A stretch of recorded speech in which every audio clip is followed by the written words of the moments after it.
С 1 января 2015 года Армения войдет в состав Евразийского экономического союза. Эксперты ожидают от этого положительные сдвиги в макроэкономическом плане. По словам Владимира Путина, должны улучшиться ключевые индикаторы: ВВП, потребительский спрос, реальные доходы населения и занятость. О культурных и экономических связях Якутии и Армении в специальном репортаже Дмитрия Макарова.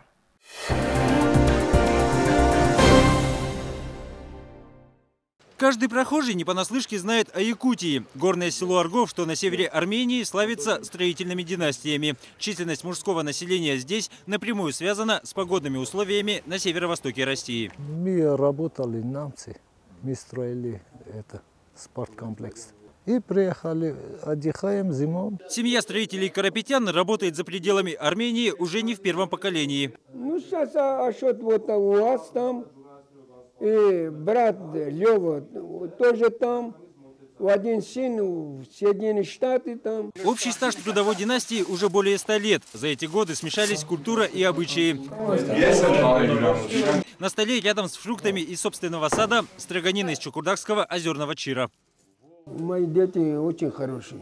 Старший сын Ашот возглавляет в Якутске строительную фирму, названную в честь родного села. Последний крупный объект Аргова – клиника медицинского института СВФУ. Выполнена полная реконструкция многоэтажного здания. Не сравнить то, что стало после ремонта, и то, что было до ремонта.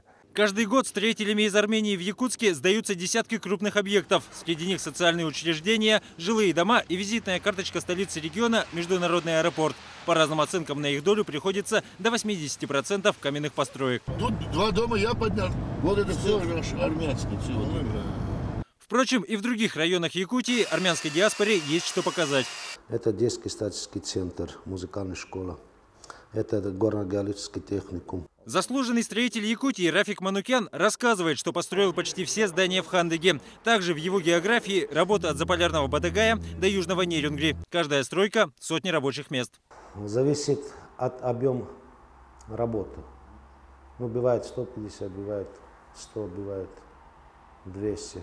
Строительные компании в Якутии перечисляют в местные бюджеты миллионы рублей в виде налогов. Но это только видимая часть. Экономика Армении построена таким образом, что ее основу составляют доходы от деятельности диаспоры по всему миру. Кто-то помогает своему брату, своему сестру, там, матери. Там.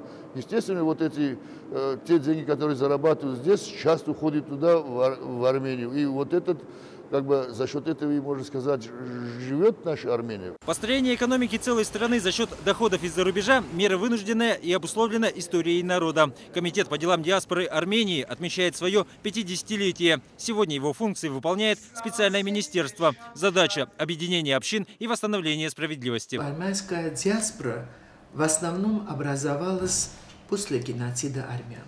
Турция уничтожила 1,5 миллиона армян и вся армянское наследие. И, конечно, тысячи людей были депортированы и рассеяны по всему миру. Современная Армения – государство размером с Тампонский район, живущее в условиях санкций соседних стран. Нерешенный карабахский конфликт и территориальные претензии со стороны Грузии не позволяют установить выгодные торговые связи. Это небольшой город Нарачин, расположенный в 20 километрах от Еревана. Его по праву называют алмазной столицей Армении. Именно здесь производится до 90% всех бриллиантов страны, которые затем продаются по всему миру. Гранильная промышленность – один из немногих примеров прибыльного бизнеса. В небольшом городке работают десятки алмазных мастерских. Камни сюда везут, в том числе и из Якутии. Ну, якутские алмазы, они славятся качественнее, блеск у них очень хороший. Алмазный бизнес считается одним из самых прибыльных. В то же время он более других подвержен рискам во время финансовых кризисов. В 2008 году приостановил свою деятельность самый крупный завод. На нем работало 1800 человек. В январе планируют снова открыть производство. Армения и Якутия набирают экономические обороты.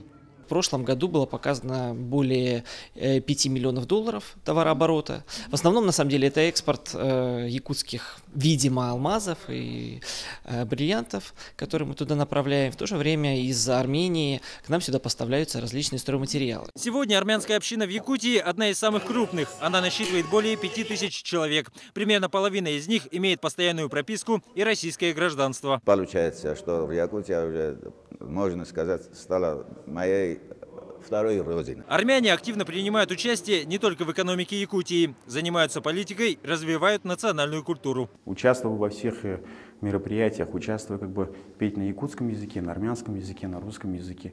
Для меня культура окружающего меня народа много значит. Армянская православная церковь в Якутске самая северная в мире. Ее возвели на пожертвование прихожан в строгом соответствии с архитектурными традициями. Отделочный материал привезли из далекой родины. Им оформлен весь Ереван. Вот смотрите, 2000 лет этому перемешку. Это базальт. Базальт твердый, крепкий, капризный камень. В Армении гордятся сохранностью самого древнего языческого храма Гарни. Его построили в 1 веке нашей эры. Возведением каменных сооружений в этих местах занимаются тысячелетиями. Ереван – один из первых городов мира, старше Рима на 29 лет. Уникальный строительный опыт пытаются распространить, в том числе и с помощью налаживания международных связей. Мы практически заключили соглашение между университетом Якутии и нашим университетом в части обмена студентами, чтобы они смогли проходить аспирантуру и магистратуру в наших вузах. Недавний выпускник, политолог Гор Вагармян, так же, как и его сверстники, пытается найти работу в другой стране. Карьеру в Армении построить очень сложно. Я собираюсь разведать для себя Китай. То есть посмотреть, какие у меня могут быть возможности в Китае. Начав работу за рубежом, молодой специалист станет частью диаспоры, тем самым поддержит экономику страны, где живут его родные и близкие. Мне кажется, мечта любого человека жить на своей родине. Но, как вы знаете, реальность такова, что армяне вынуждены жить за пределами Армении. На столе блюда исключительно с личного подворья. Есть все: сыр, лаваш из собственной пшеницы, мясо, компот из персиков и абрикосов. Земля очень богатая, земля здесь не как якутская алмаз, золото, а здесь другого фрукты. Крестьяне Армении способны накормить свежими продуктами население всей Якутии. Сельскохозяйственный бизнес можно развить до мирового значения. Вот только политическая изоляция не позволяет организовать поставку скоропортящихся товаров. И вступление страны в ряды ЕвразС – лишь первый шаг к стиранию границ и развитию бизнеса на исторической родине. Дмитрий Макаров, Владимир Ермаков, Вести, Якутия, Армения.